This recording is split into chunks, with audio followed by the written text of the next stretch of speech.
Before we get into this video, I just want to say something. I decided to set a goal for this channel to reach around 300 subscribers by the end of March. So let's try to see if we can hit 300 subscribers by the end of March. So go ahead, spread this video around as much as you can so we are managing to get to 300 subscribers by the end of March. And I want to thank you for the support so far on 267 subscribers at the time I'm recording this. Without further ado, let's go ahead and get into today's What If.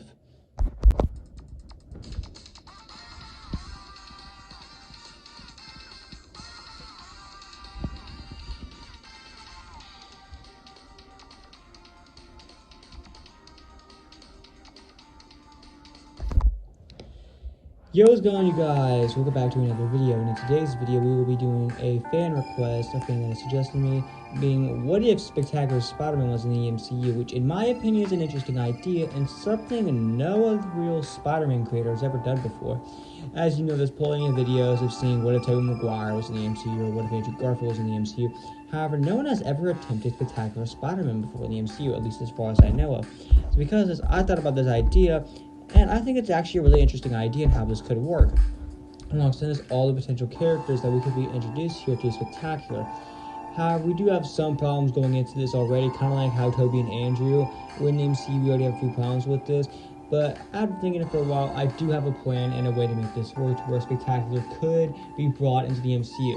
Now, let's get the most obvious thing out of the way. Spectacular Spider-Man is an animated show. Meanwhile, the MCU is all live action. Well, minus the occasion of What If at the moment, but you get the point. Point is, though, I feel like I'm going to be doing something here like James Gunn did with his current DCU line that he reviews. For example, Creature Commandos. He ended up saying how all animated projects, the actors who played him in the animated projects will cross over in live action by the same voice actors. And this really wouldn't be the same. So we're going to be doing something here. So technically Josh Keane would play Peter in real life. And I know that is kind of weird, however, they'd probably have to do some stuff to make him more like his animated counterpart. But overall, yeah, it'd probably be like that. And second of all, how would we introduce Spectacular and what time period would we introduce him in? Now, I'm going to say this right now. Spectacular will not be introduced in Civil War. In my opinion, that's too long at that point, especially considering the fact Spectacular takes place in the late 2000s, so I'm changing that around. So instead, I'd much rather have him debut in Phase 1, which I know it is possible to have him debut in Phase 2 and in late Phase 1, with Spectacular Spider-Man Season 1 happening after Avengers. However, in my opinion, it would be much better if he was part of the OG 6 in addition to them. So, because this, we're going to have Spectacular Spider-Man take place here first. However, we are going to have to retcon the start of the MCU. Rather than Iron Man starting off the MCU, in my version, it would be Spectacular Spider-Man Season 1. So Spectacular Spider-Man would end up starting off Season 1 due to the fact that all these big threats with Venom, Doc Ock, Goblin, Electro, Lizard, Vulture would certainly get on the radar of some of the heroes, especially people like Tony Stark. So then after that, we'd have Iron Man, the Incredible Hulk, then Iron Man 2, then we'd have Spectacular Spider-Man Season 2. Now, at this point in time, the reason why Spectacular Spider-Man Season 2 takes place here and why Tony isn't going to show up here is that this takes place around the same time as Iron Man 2. So the reason why Tony isn't helping Spider-Man take on Mysterio or Kraven or Multiman or the Sinister Six, all the big men of crime in New York, is because Tony is busy dealing with the events of the Whiplash, War Machine, him slowly dying. So Tony at the moment is all busy dealing with that. So that's why he will not show up in Spectacular Spider-Man Season 2. And the result is still the same as it was in the original Season 2. And that's because we can now finish off the rest of Phase 1 with Thor and then Captain America, the First Avenger. So now we have to get on to the big point, the Avengers. How would Spectacular Spider-Man interact with these versions of the Avengers? And how would Spectacular Spider-Man fit in here? And how would the Avengers interact with this version of Spider-Man? Consider the fact he is a high schooler like Tom Spider-Man was when he was introduced. The difference is this, though, is that Spectacular Spider-Man's far more experienced than Tom Holland's Spider-Man. He's fought way more battles and has fought a good amount of villains. Fought an alien before people like Captain America, Iron Man, and Hulk did, with, of course, the exception being Thor. And has fought some pretty big threats like Doc Ock and Goblin before. So it's pretty obvious that S.H.I.E.L.D. Has noticed all these feats from Spider-Man, and Nick Fury is incredibly impressed with all of them, especially considering the fact he's the second person, a part of the Avengers, to fight aliens, with, of course, number one being Thor, since he's been around longer, and he comes from space. It's because as Fury will gain interest in him, so at the end of Season 2 Spectacular, Nick Fury would end up showing up to recruit Peter, telling him about the Avengers Initiative. Now, Peter would be hesitant, however, he would eventually agree to be part of the Avengers, especially considering the fact at the moment he thinks he has no friends left and he's not going to get the girl of his dreams, Gwen Stacy, so he thinks, why not, we'll go ahead and do this. So because as Peter does agree, And the Spectacular Spider-Man is now part of the Avengers. So now Spectacular Spider-Man part of the Avengers and agreeing to the Avengers Initiative, we now get to the start of the first Avengers film. So pretty much everything with Loki in the beginning of the film will play out the same. Loki comes to Earth, gets the Tesseract, and does manage to escape, and Fury realizes he needs to reactivate the Avengers Initiative, and thus he's ready to get all 7 of his members and ready to take down Loki. All the crewmen involved with Tony, Cap, Thor, Hulk, Black Widow, all of that's pretty much the same. And then we get to Spider-Man. Tony is tasked with going to find out Spider-Man. Tony ends up asking Coulson, as Coulson hands up the file and ends up seeing all the heroes, with Spider-Man included. He ends up asking, where's the last member at? And Coulson ends up saying, just a small, simple house in Queens. And thus, Tony decides that he's going to head over there. He quickly suits up as Iron Man and flies over there and ends up landing. And that's because Tony decides to sneak into the house as well. Meanwhile, we cut to Peter Parker as he arrives back at the house after a long day of being Spider-Man and getting pictures of the Bugle for Jonah, and he gets a picture of Spider-Man. He ends up opening the door, however, Spider-Sense goes off. Peter knows clearly something's wrong. He ends up calling out saying, who's there? And the person is saying, I just want to have a talk with you. And Peter ends up saying, what do you want? And Tony Stark enters the light. Peter's shocked, and he ends up saying, you're Tony Stark. And Tony's saying, yep, and you're Peter Parker. Or should I say the Spectacular Spider-Man? Peter would be extremely confused, asking, what are you talking about? Tony would end up smirking, saying, you really think I know, kid? Peter ends up saying, no, seriously, I don't know what you're talking about. And Tony would end up saying, really, well, what's that in your pocket of your bag as part of the Spider-Man costumes out? Peter ends up realizing this and ends up saying to himself, crap. And then Tony ends up saying, come on, kid, I saw the suit. I've seen part of it. You and I both know you're Spider-Man. Peter sighs and ends up saying, yeah, now what do you want? Tony ends up saying as he examines the suit as Peter puts it down and gives himself a glass of water. Tony is amazed at Peter's tech with the web shooter, so I'm saying, you come up with this on your own? And Peter's saying, yeah, I did, and I'm currently in the middle of developing spider tracers and taser webs. Tony ends up saying, it's impressive. Peter ends up saying thank you, and I'm simply asking, now again, what do you want? Tony would end up opening the files and he would be showing Peter all the different heroes. Peter would look amazed as he's heard about stories of Captain America, Hulk, Thor, all that, but he didn't believe them. The only reason he believed Iron Man was because Iron Man was in New York at the time. But he's shocked to see all this, that Captain America, and that he's back in the 21st century as he sees footage of Captain America walking around in the 21st century. And also there's footage of the Incredible Hulk with Bruce Banner going around as the Hulk, taking down military trucks and all kinds of stuff, taking down the Abomination, as well as Thor taking on the Destroyer, and Black Widow on the mission she was on, and specifically the hallway scene in Iron Man 2. Peter ended up saying, so what do you need my help with? And Tony would end up showing him a hologram of the Tesseract. Peter ended up looking at this amazed. Tony would explain to Peter what the Tesseract is, and how Loki ended up getting it. Peter shocked by this, saying, I'm sorry, what? You really want me to help you take down someone that's pretty much a god? Peter ended up with Tony ended up simply saying, yeah. Peter looked shocked by this, and he ended up saying, I don't think I can. Tony ended up smiling and simply laughed, saying, really? Says the guy who's already fought an alien. Peter ended up sighing, saying, well, an alien is different from someone like Loki. And Tony ended up saying, yeah, I know, but considering the fact you fought different threats from other planets, as was like the other guy, pointing at Thor, the fact that you were the first one to do that before Thor came down here, that's quite impressive. So you make a great member, Parker. Peter went up sighing, and he ended up saying, well, look, Spider-Man's exhausted after a tiring day, and he's going through life troubles. As Peter ends up saying this, as he ends up grabbing a picture of him, Gwen, and Harry, Peter ends up looking at the picture sadly, as Gwen and Harry have distanced themselves from Peter, unfortunately. And Peter has a feeling why, but he doesn't want to confront them on it. He's too nervous. Tony ended up seeing the picture, saying, let me guess, your friends have distanced themselves from you. Peter ended up saying, how do you know that? Tony ended up saying, you should have done a good amount of research on you, Parker. They've seen through your daily life and what you do, working for the Bugle. And they know your Uncle Ben's motto, with great power comes great responsibility. Peter ends up turning around in shock, saying, how do they know about all that? Well, they've been here this entire time, ever since World War II ended. Peter ended up saying, well, how come they didn't interfere? Because if they would have interfered, maybe Molten Man would still be Liz's brother, or Colonel Jupiter would have been brought into jail and to a sane asylum. Or maybe Eddie wouldn't have got the symbiote, or maybe Goblin wouldn't have died. Maybe Doc Ock wouldn't have got the arms controlling him. Tony ended up sighing, saying that, I know, Parker, and I agree with you. S.H.I.E.L.D. should have stepped in a long time. However, they didn't. but he's doing to make things right as a huge threat's coming to this world. We need you, Parker. You're a good kid, and a strong person at that, a strong hero. You were around even before I was, taking out aliens, goblins, octopuses, electric men. That's impressive, Parker. Peter ended up sighing, saying, yeah, I guess. Tony ended up putting his hand on his shoulder, saying, look, kid, you have craft tons of potential. Come with us. You're pretty much 17 years old. Tell your aunt that you're on assignment for the Bugle or something, and then just head out and come join us till stop. Peter ended up agreeing, saying, alright, nothing bad better happen. Tony ended up smirking, saying, we'll see you there soon, Parker, as Tony ends up handing Peter something, an address to meet someone there.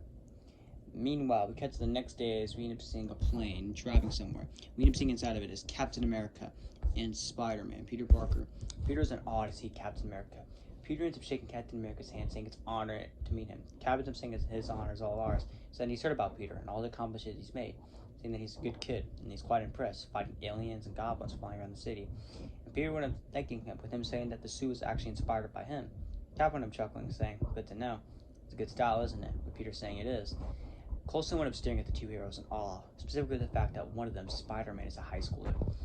Coulson would be fanboying out, obviously, and Peter and Cap could tell. And thus they wouldn't have managed to arrive, running into Natasha Romanoff alongside meeting Dr. Bruce Banner.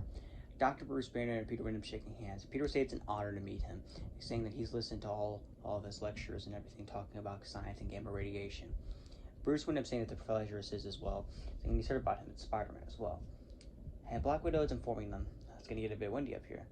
Cap, Bruce, and Peter end up turning confused, and thus they end up walking to the edge, and they end up seeing planes as they begin to fly up. It's a helicarrier. As it slowly begins to float up, and Bruce ends up saying, yeah, this is much worse than if we were underwater. And thus, because of this, Peter, Bruce, and Cap, and Natasha all head inside. There they end up meeting Nick Fury as he's in the middle of the control center of the SHIELD helicarrier. And he's just saying, activate cloak mode. And that's because they all end up going invisible. Fury went up approaching all of them, shaking Bruce's hand, and Cap giving him $20 from a previous bet earlier. And thus, finally, he would end up running his eyes on Parker. He would end up telling Parker it's an honor to meet him, saying that he's seen all the accomplishments he's done as Spider-Man. And the kid's you're quite a good kid. And Fury ended up telling Natasha, take these boys to the playroom, as I have new suits for all of them. Peter would be shocked, saying, really? I already brought my suit. And Fury ended up laughing, saying that, well, with the threat we're fighting, some spandex suit is going to cut it, Parker. Natasha, take them there. We're in the middle of tracking down Loki. And the spirits are heading back to the station as Natasha shows Cap and Peter to the playroom. And we end up seeing all the tech and gadgets in there. Peter looks around amazed. And ends up seeing all kinds of spider-like gadgets, as well as specifically stuff like taser webs and spider tracers, stuff that Peter's been developing for a while. Peter looks amazed at this. Cap can tell. Cap ends up looking at some stuff as well that he could use. However, all of a sudden, something announced all over intercoms. Fury ends up telling both Cap and Peter that they end up fighting Loki, and he ends up telling the student to get suited up. And thus, Captain America ends up laying eyes at the suit as it reveals itself. The first Avenger ends up looking at awe at the new suit, much better than his original suit.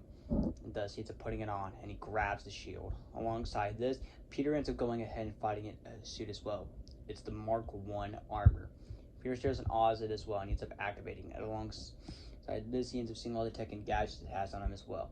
And I know you're probably saying, so you're pretty much turning him to the actual MCU Spider-Man. Not exactly. The only time Peter's really going to have this high-tech stuff will be in the Avengers films. He will not have it during Spectacular Spider-Man, so he won't have like the Mark I suit in my version of Season 3. No, specifically after this film, Peter would insist going back on his own, developing his own tech. So the only time Peter would be using other tech would just be in the big team of films like the Avengers films and Civil War, and that's it. So I'm just going to clarify that real quick. And that's because the Spider-Man and Captain America end up hopping on the back of Natasha's jet. She ends up heading there. Meanwhile, we end up seeing Loki as he arrives at the place he's at. Now, Loki ends up telling the crowd where he's at to kneel before him. However, the old man ends up stepping up while everyone else kneels. The old man ends up simply saying that as someone will always rebel. And Loki ends up saying, you foolish beings. He would attempt to fire a blast using the Mind Stone. However, Captain America would come in blocking the attack, sending Loki back flying. Alongside this web would be thrown at him, and he'd be thrown to the ground hard and webbed up. And Loki ends up looking up and ends up seeing Captain America and Spider-Man as they land. Loki ends up smirking, saying, the soldier and the spider. He breaks out of it with ease using the Mind Stone. He ends up saying he's heard a lot about them and that he's quite impressed with their accomplishments.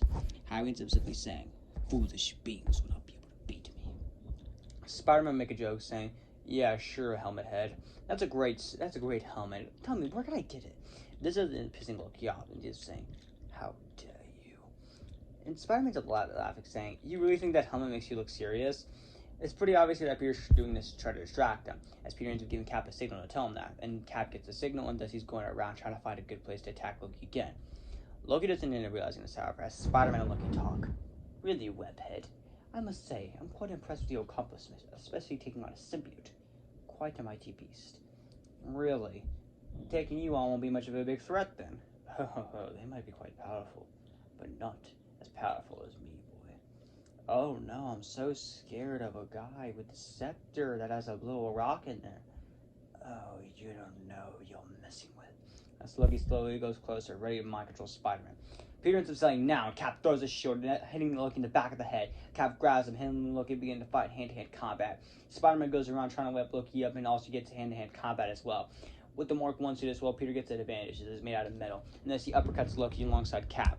Loki's shocked by this and he ends up realizing he has to get the two of them alone, and thus he ends up doing a cheap shot on Cap, focusing on one-on-one with Peter. Peter mostly dodges the attacks as he gets spider sense. However, Captain America gets back in, throwing his shield. However, Loki wouldn't have used the Mind Stone, throwing it back at Cap. Cap will manage to dodge the attack, however, and use it to jump and grab Loki, tackling him from behind. Spider-Man would use his advantage to use his taser webs on Loki's hands. Loki would scream in pain, however, he would break out in anger and use the Mind Stone, hitting Peter, taking him off guard as his spider sense was too late. That's showing how powerful the Mind Stone is, as they can be faster than Peter's spider sense. Cap and Loki didn't have a quick one-on-one fight. Loki gets the advantage, and Loki ends up telling Captain America to kneel. Captain America says never, and he ends up uppercutting him. Spider-Man comes back and swipes Loki off his feet. He ends up grabbing him with the swipe shears and uppercutting him, and he ends up kicking him in the face, landing him flying into a wall. Loki, now pissed off, ends up saying, "You mortal beings." And that's because this unit is a massive blast from the Mind Stone, hitting Captain Spider-Man back hard. Peter's suit's damaged because of this, and Captain America is slightly knocked out. And thus, when Natasha tries to fire her attacks, however, Loki easily destroys them, with them laughing, saying, "You can't possibly hope to beat me." However, right before Loki is about to go for a finishing blow on both Captain America and Spider-Man, all of a sudden, AC/DC plays in the background. We've been seeing Tony Stark as he was saying, "Hey, rub it off. You miss me?" And we've seen Iron Man come flying in and activating his arc reactor, blasting Loki in the face. Loki's taken off guard, and Iron Man ends up landing. He ends up showing the massive amount of tech he has on his side alongside all his weapons, and he ends up simply saying, "You make a move, Reindeer Games, you're dead." And thus Loki, realizing that he's been outmatched by these mortal beings, went up putting his hands up, them saying, "I surrender." Spider-Man and Captain America will get a meeting with Tony. Captain America ends up saying, with Stark, with Tony saying, "Captain, Webhead," and that's because as we end up seeing them all on the Natasha's jet as they fly back to the helicarrier. Captain America and Iron Man have a similar conversation like the original timeline. Meanwhile, the Spectacular Spider-Man and Loki end up talking. Loki went up commenting, saying, and pretty much taunting him, saying that he's weak and pathetic and how he couldn't save his uncle. However, Spider-Man quickly wiped his mouth, saying, "Shut up." And that's because Peter would also begin to interfere with Tony's argument as well, so that they need to take things seriously. However, all of a sudden, lightning would strike outside, and Thor would end up coming on the jet, on the top of it. Loki would end up realizing this as well, and he'd be shocked as well, kind of terrified, but also smiling as well, realizing he has a chance to escape. And that's because as Thor ends up coming in, hitting Tony Stark and Spider-Man down, alongside his Cap manages to block Thor with his shield. And that's because as Thor ends up grabbing Loki and flies down, Iron Man prepares to fall after him. However, Spider-Man and Captain America are heavily against this, with them saying, "Stark, we need a plan of attack," and Tony simply says, and does. Tony ends up flying out, going after Loki and Thor. Captain America and Spider-Man ends up sighing. Spider-Man ends up saying, "Whoop, I guess the plan is to attack," and the Spider-Man ends up jumping out, activating his parachute. He begins to go after them as well, heading down as fast as he can, with him using his webs to try to get down there faster. Captain America also managed to grab a parachute, and thus he managed to fly down as well, falling after them, activating it. And thus, Thor ends up confronting Loki, just like the original timeline, with them having the same conversation. However, Iron Man ends up coming in to ruin it. This time, Spider-Man as well. The two of them end up confronting him. Tony ends up mocking Thor like the original timeline as well, and Peter obviously not liking this, with Peter simply saying, "All you're doing is making him more pissed off." However, Tony would end up listening, and he would simply laugh, saying, "Let's see what he can do." Thor all of a sudden used a massive lightning blast, sending Tony and Spider-Man back flying hard. Peter ended up coughing, with them saying, "Dang, these are even tougher than Electros." And then Spider-Man began to fight Thor alongside Iron Man. Thor would use another lightning bolt. However, this would end up charging Tony soon and use a massive arc reactor blast, followed by Peter using his web shooters, grabbing him, throwing him through trees into the forest. this would have badly injuring Thor. However, this only pissed him off, and he would throw his hammer at Iron Man. And because Tony's unworthy, he's not able to pick it up. Tony struggles to get out of this. Meanwhile, Spider-Man fights Thor. Thor ends up using his strength, his Asgardian strength, to try to get the advantage. However, Peter counters it with his spider strength, realizing he's not going to be able to hold back as much, similar to how he ended up removing the rubble under him like in Spectacular Spider-Man, where he realized he couldn't hold back and he had to go all out. Thus, Peter would begin to go all out, and he would begin to hit harder and harder, thus matching up with Thor's blows. Thor would be taken off guard by this. Someone from Midgard is able to do this. And thus the two of them are evenly matched for a while. However, Tony does manage to eventually get back up, though struggling as the Thor's hammer is lifted, as Thor grabs him ready to uppercut Spider-Man. However, Iron Man shoots an arc reactor blast at him, and that's because the Tony ends up grabbing him, throwing him through a mountain, and the two of them end up falling back on the ground. Spider-Man, Iron Man, and Thor are ready to continue the fight. However, Captain America ends up coming in with him saying,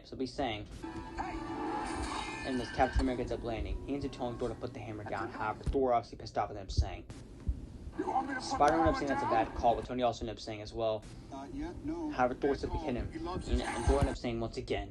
And that's because Thor will go to put his hammer down. However, Captain uses his shield to block it, and there's a huge shockwave sent flying through the forest, and all of them are knocked out, thrown onto the ground, badly injured. However, all of them end up getting up, and Captain and Iron Man end up asking. And all four of them end up turning into Loki as they see Loki, and thus, now arrested, Loki is now put on the shield helicarrier. And that's where we end part 1 of what is Spectacular Spider-Man was in the MCU. So I hope you all enjoyed this first part. As you all know, we're only halfway through the first Avengers film. Part 2 will go over the rest of the Avengers film, and this part 3 and 4 will focus on Season 3 Spectacular Spider-Man. But get hyped, guys, for this series. Make sure you guys go ahead and like the video, subscribe to the channel, comment down below what you thought of this, and I'll see you all in the next one.